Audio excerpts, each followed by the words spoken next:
Here we go, Calacatta, and this is it, and it has all these beautiful greens in it. This base coat is our beautiful color, our new white called almond. Going here, I'm using our color Weather Vane here, and it's got some of the Tenable antiquing gel, giving us that pretty softened look and going on here. So just move it around with your true applicator.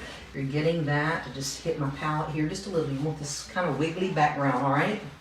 My towel, go over that, and just kind of almost like you're trying to rub it off. It's going to make some marks in it, and I'm going to add me a little bit of this Weather Vane using my brush. I'm just make me a line down through here. I'm going to create this kind of a backdrop of where I'm going with my faux pas. You'll see what I'm doing in just a sec. So you just add you a line. You're going to take your dry roller, go over that so it don't look like just a line, okay? I'm going to do another one because this is kind of where the veins are going to fall in this countertop. I'm going to go right up that line that I just did there.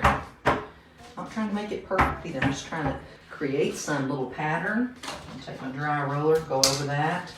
Blurring, blurring, blurring, blurring. Quick. I'm going to get it quick. Just keep going. You're going to layer this and just layer.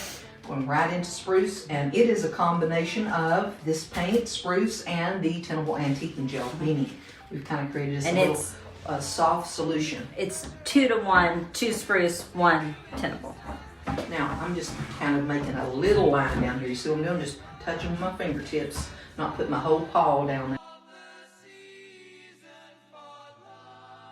there. Wash antiquing, we'll put it back onto the true applicator because this seems to do the easiest and the quickest.